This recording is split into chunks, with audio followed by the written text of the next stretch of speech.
વિરામમાં સ્વાગત છે. આપણી સાથે આપણા નિષ્ણાતો જોડાયા છે. વેલેમોનીના મયુરેશ જોશી, સ્ટોક એક્સચેન્જના બ્રિજેશ સિંહ, કિરણ જાદવ.com જિગ્નેશ મહેતા અને માર્કેટ એક્સપર્ટ રાજન શાહ. સૌનું સ્વાગત છે. ત્યારે જ મયુરેશ, કાલે ગમગીન દિવસ તો હતો, જે રીતે આપણે આપણા જવાનોને ખોયા, પણ માર્કેટ એને સમજવાની કોશિશ કરી છે કે સરકાર એના પર ચોક્કસ કોઈ પગલાં લેશે. ને તમે જો ભલે વાટાઘાટો એટલી પોઝિટિવ ન રહી હોય, પણ જે લેટ નાઇટ સ્ટેટમેન્ટ જે આવ્યા કે હવે આપણે ચાઇનીઝ પ્રોડક્ટ્સ ઓછી કરવી જોઈએ વાપરવી અને એને મંગાવી ઇમ્પોર્ટ કરવી, એના પર ખાસ કરીને એમટીએન અને બીએસએનએલ માટે એમણે ડિક્લેર કર્યું છે કે હવે આપણે નહીં 4G માટેના યુનિટ્સ મંગાવીએ, કોઈ એવા મટીરિયલ મંગાવીએ.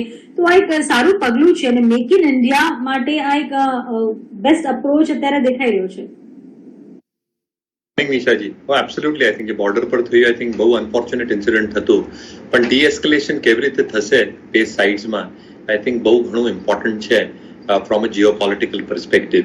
બીજી વસ્તુ I think in terms of banning Chinese goods itself, આજની તારીખમાં પણ તમે જોશો તો આઈ થિંક જે ડિપેન્ડન્સી છે ઘણી બધી કમ્પોનન્ટ્સની, ઇન્ડસ્ટ્રીયલ મશીનરી હોય, ઘણા બધા આઈ થિંક જે ઇન્ડસ્ટ્રીયલ ટૂલ્સ માટે આપણે ચાઇનીઝ પાર્ટ્સ વાપરીએ, તો ક્યાં ના ક્યાં I think the dependency is two high. તો આઈ થિંક જે સરકાર પગલાં લેશે, I think that's a very very good step, જેવી રીતે તમે રાઇટફુલી કીધું, ઇન ટર્મ્સ ઓફ આત્મનિર્ભર as well as make in India. તો મારા હિસાબે આઈ થિંક સારા સ્ટેપ્સ હશે, પણ સપ્લાય ચેઇન મેકેનિઝમ્સ અને મેન્યુફેક્ચરિંગ પ્રોસેસીસ કેવી રીતે આપણે રેમ્પ અપ કરશું in the next few weeks, months, અને કેવી રીતે કેપેસિટીઝ ઉપર આવશે to provide to the domestic industry.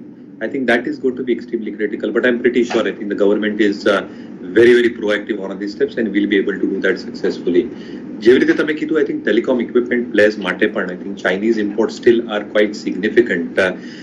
તો ક્યાં ના ક્યાં I think if Make in India is given a huge amount of precedence અને જે local players ને support આપશે, તો sentimentally positive તો ઘણા બધા players ને છે જ, જેવી રીતે તમે કીધા.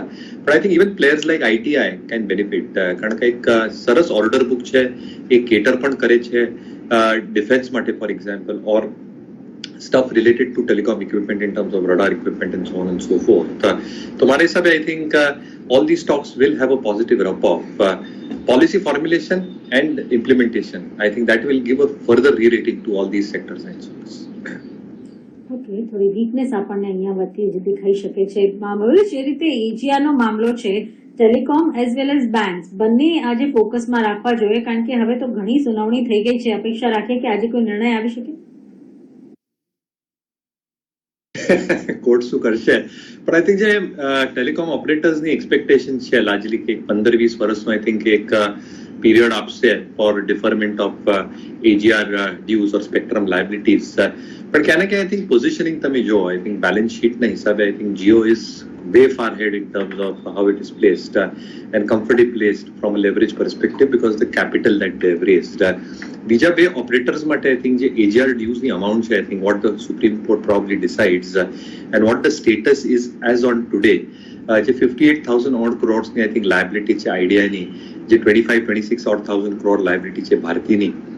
આઈડિયા ઇઝ રફલી પ્લેડ અરાઉન્ડ 6,800 odd crores, ભારતીને લગભગ 18,000 કરોડ ભરી દીધા છે. Again, I think in terms of capital raise from a balance sheet perspective, the $6.7 billion no I think એક capital raise કરેલું આઈડિયાને. Again, what happens in terms of Airtel Asia, જે એનું Asian African operations છે, કઈ stack cell ત્યાં થઈ જશે, અને જે ટાવર સેલ્સની એસેટ્સ છે, that can probably deleverage the balance sheet in terms of payment of these dues. પણ આઈડિયા પાસે એ બધા ફાંસો નથી. તો I think the liabilities that they probably have, apart from the AGR dues in terms of spectrum to be paid in excess of 1,10,000 odd crores. ક્યાં ના ક્યાં I think જે balance sheet dynamics છે આજની તારીખમાં એબિટાને અને ડેટ એબિટા લેવલ્સને લઈને, I think it becomes in a very very precarious position. બીજી વસ્તુ આઈ થિંક જે ઇક્વિટી કેપિટલ રેઝની પણ આપણે વાત કરશો, તો આઈ થિંક કેવી રીતે કેપિટલ રેઝ કરશે, તો promoters put up there hands, that will also become a very very difficult proposition at this point of time. તો એક જ આઈ થિંક સ્ટેપ બચી જાય is to increase ARPUs quite significantly. તો તમે ભારતીની કેસમાં જોયું હશે 154 odd rupees and 4G subscribers had moved significantly higher. આઈડિયાની કેસમાં એ પણ લેવરેજ નથી કે આઈ થિંક 2G ના સબસ્ક્રાઇબર બેસ હજી પણ મોટા ભાગે આઈ થિંક ડોમિનન્ટ પોઝિશન લે છે and they'll have to incur operating expenditure in terms of tower cell additions, network cost to upgrade 2G to 3G and 4G respectively. એટલા માટે even if 15-20 years comes through, if that is one possibility, I think the annual cash flow outflow I think that will still be significant for Idea, 4,500, 5,000 crores approximately every year, which will still have a dent cash flows ઉપર. એટલા માટે I think let's wait for the order. પણ એ બધા dynamics ની જોઈને મારા હિસાબે I think Jio best place followed by Airtel. Idea probably remains number 3 on the stack list.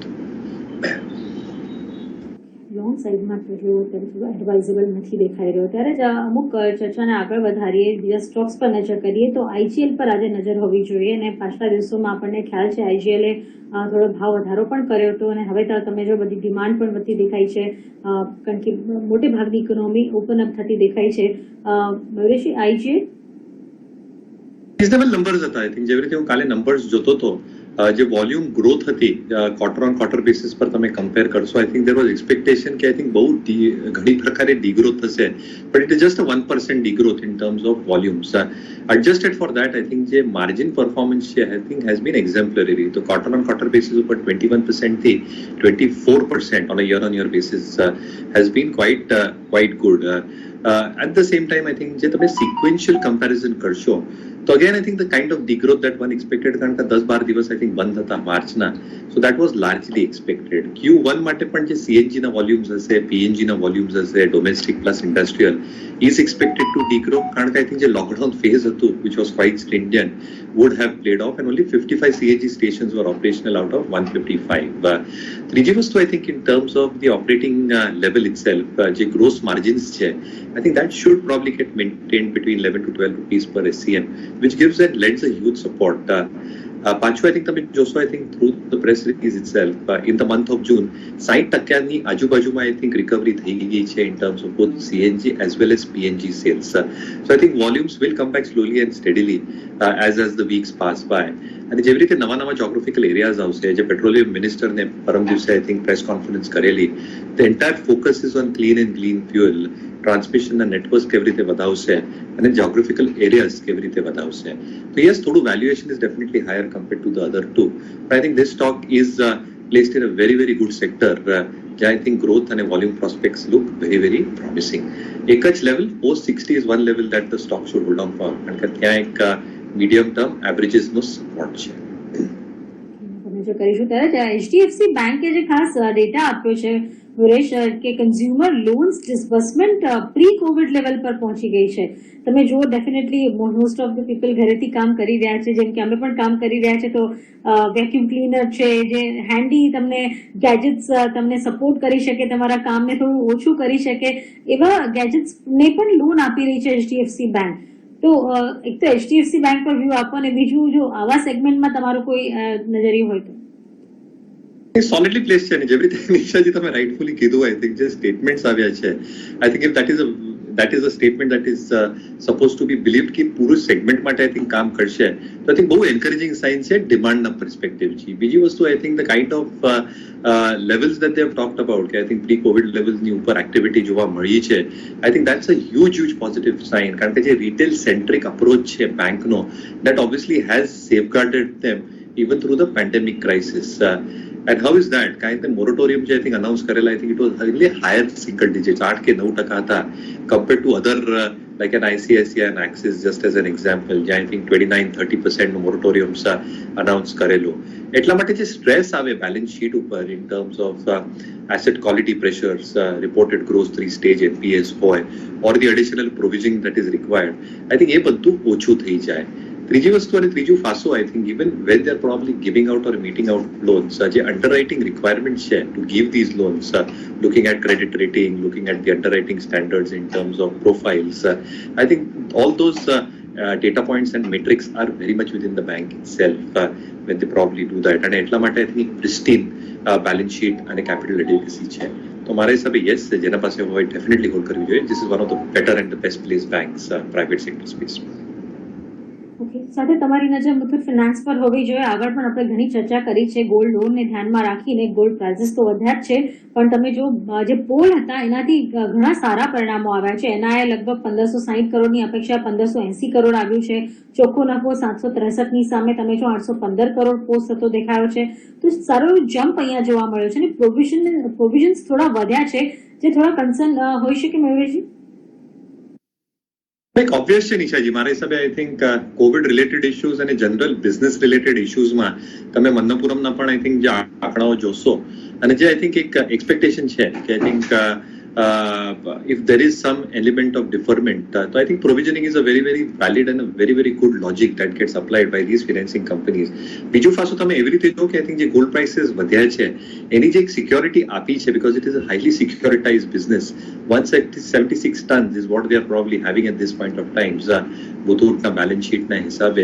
અને જેવી રીતે ગોલ્ડ પ્રાઇસીસ વધશે, I think the loan to value I think also probably gives them a margin of safety. તો બે પાસાઓ છે આમાં. I think increased provisioning I think is a good sign to probably shore up or cushion your balance sheet.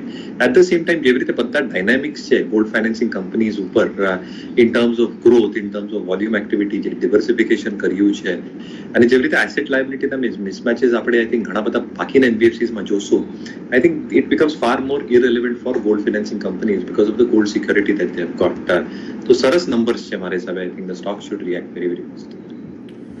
Okay, અને આગળ વધીએ trading course ઉપર જઈએ પહેલા મયુરેશ, એક વ્યૂ આપનો ખાસ જોવા માંગીશું એચઈજી માટે. અહીંયા જે પ્રમાણેના આપણને આંકડા આવતા દેખાઈ રહ્યા છે Q4 માટેના, અને મેનેજમેન્ટના પણ અહીંયા જે વ્યૂઝ આપણને બનતા દેખાયા છે. કારણ કે રેવન્યુઝના ફ્રન્ટ ઉપર જો તો 72% મેસિવ ડાઉનફોલ આપણને આવતો દેખાયો હતો માર્ચ ક્વાર્ટરની અંદર. આપનો મત શું બની રહ્યો છે એચઈજી માટે? Vikram, I think are not in favor of all these graphite electrode manufacturers at all. કારણ કે જે અલ્ટિમેટ પ્રોસેસમાં છે, I think સ્ટીલ મેન્યુફેક્ચરિંગ પ્રોસેસમાં છે અને જેવી રીતે I think realizations ઘટી રહી છે, the input cost itself is quite stable or inching higher. Margins ઉપર definitely pressure આવશે. So I think as demand contracts, જે utilization levels છે ઘણા બધા plants ઉપર અને જે asset turnover છે that obviously stagnates as well, which does not give leverage on the balance sheet. તો મારા હિસાબે I think weak earnings ના profile છે અને weak dynamics છે. So I think better wait and watch or just stay away from the stocks at least at this point. Okay, trading calls તમારી સામે છે જેના પર તમે આજના દિવસે ટ્રેડ લઈ સારી કમાણીની તક અહીંયા શોધી શકો છો. ત્યારે તેજસ નેટવર્કને તેજીમાં જોતા ખ્યાલ આવે છે. તે થોડી વાર પહેલા જ મયુરજી આપણે ચર્ચા કરી કે BSNL અને MTNL માટે જો 4G યુનિટ્સ માટે જો ઇક્વિપમેન્ટ્સ મંગાવવા પડતા હોય ચાઇનાથી અને એના પર જો બ્રોક લગાવવામાં આવે તો જે ડોમેસ્ટિક કંપનીઝ છે એમને થોડો ટેકો મળી શકે. પણ આ તેજસ નેટવર્ક તમે ટ્રેક કરો છો? નથી એટલા ડિટેલમાં ટ્રેક કરતો, પણ જેવી રીતે પહેલા શોમાં કીધેલું I think ITI can be looked at. જે 9 મહિનાનો પરફોર્મન્સ છે compared to last year has been far better profitability હિસાબે. I think it has almost grown 38-40% જે ટેલિકોમ અને ટેલિકોમ ઇક્વિપમેન્ટ્સમાં છે. and if you're really serious about make in India અને આત્મનિર્ભર, મારા હિસાબે I think ITI is a company which is probably should come in the limelight again. જે order book છે આજની તારીખમાં 20,000 કરોડની, including an L1 for the ASCON project for the army that it is making, જે optical fiber cable networking અને cabling છે, HDP pipes, as well as Internet of Things, including radio modems and parts related to computer manufacturing. I think ઘણી બધી સેગમેન્ટ્સમાં operate કરે છે. BharatNet for example, which is an ambitious project, જે smart metres છે 2.5 million odd are expected to get manufactured by the company itself. So I think balance sheet dynamics will start improving for the better. અને જેવી રીતે order flows આવશે, I think cash flow improvement અને working capital constraint પણ ઓછું થઈ જશે. તો મારા હિસાબે I think I'm unfortunately not tracking Tejas, but ITI probably stays on my radar. OPL આજે ઘણી સ્ટ્રેન્થ દેખાડી છે, 2% ઉપર છે. વોલ્યુમ્સ પણ તમે જો તો સરેરાશ વોલ્યુમ કરતા થોડા એક્ટિવ થતા દેખાયા છે વોલ્યુમ્સ. પણ પોર્ટફોલિયોમાં હાલના લેવલે ઉમેરવું?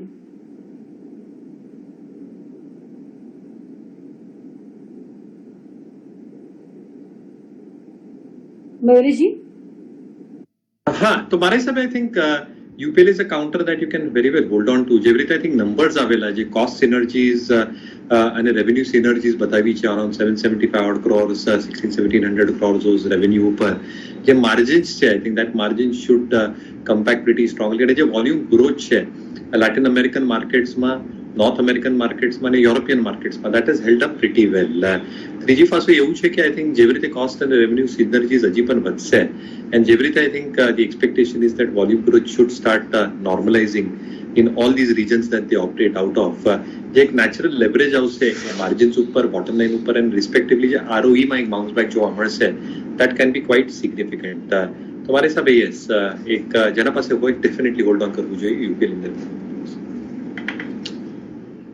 ત્યારે મયુરેશ, એસ્ટ્રા માઇક્રો તમે જો આ કાઉન્ટરે 8.5% અપમૂવ દેખાડી છે અને આ સપ્તાહ દરમિયાન બઝિંગ તો રહ્યો છે અને બધા જ હવે તમે જો ડિફેન્સ સેક્ટરમાં BEL હોય, BEML હોય, એસ્ટ્રા માઇક્રા હોય, વાલચંદનગર હોય, ઇવન ભારત ડાયનામિક્સ તમે જોઈ લો, આ સપ્તાહ દરમિયાન આ બધા કાઉન્ટર બઝિંગ રહ્યા છે.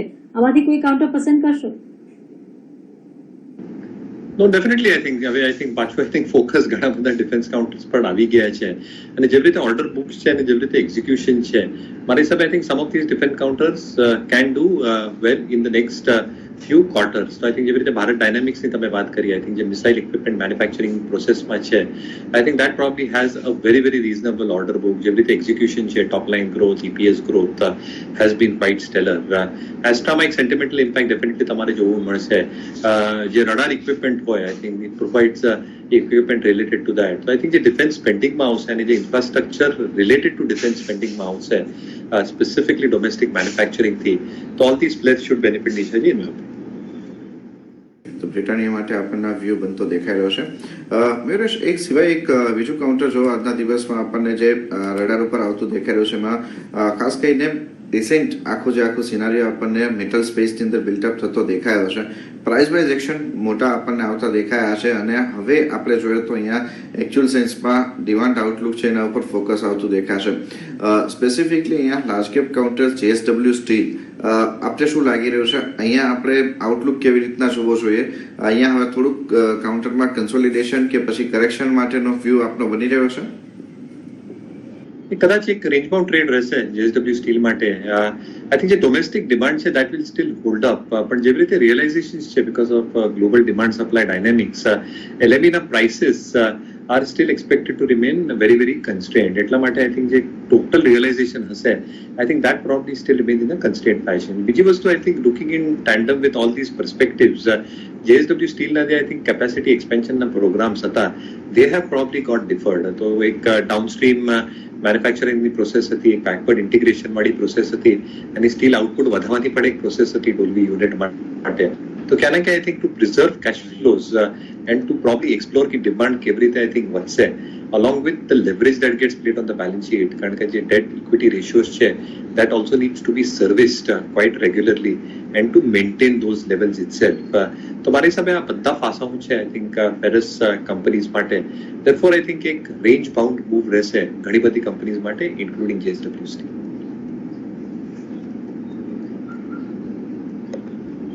મયુરજી, તમે જો BHEL નું કાઉન્ટર અત્યારે 3.5% ઉપર છે અને ગઈકાલે તમે જો ખાસ કરીને વેદાંતાના અનિલ અગ્રવાલ સાહેબે આ એક એમના ટ્વિટરમાં એમનો ઉલ્લેખ પણ કર્યો છે કે આ બધી કંપનીઝને જો પ્રાઇવેટાઇઝ કરવામાં આવે અથવા કોર્પોરેટાઇઝ કરવામાં આવે તો આપણે ચાઇનાને ઘણું પાછળ છોડી શકીએ છીએ. BHEL? Yeah, so it's I think the intent is in the right direction. કેવી રીતે I think implement કરશું I think is to be seen. જેવી રીતે રિઝલ્ટ્સ આવેલા, પરિણામો આવેલા I think it was not encouraging at all. But any developments which happen on that front, so I think even the management was very very hopeful कि I think the factories છે, the unutilized portions છે, they can probably be taken over and some monetization can happen there. But કેવી રીતે progress થશે I think that will re-rate the company, કારણ કે balance sheet dynamics will change based on these factors. So yes, sentimentally uptick definitely છે, પણ જ્યાર સુધી I think implement નહીં થાય બધા I think વસ્તુ ગ્રાઉન્ડ ઉપર, ત્યાં સુધી I think financial performance will still remain extremely weak. So I think sentimentally yes, there might be uptick or trading opportunities in BHEL.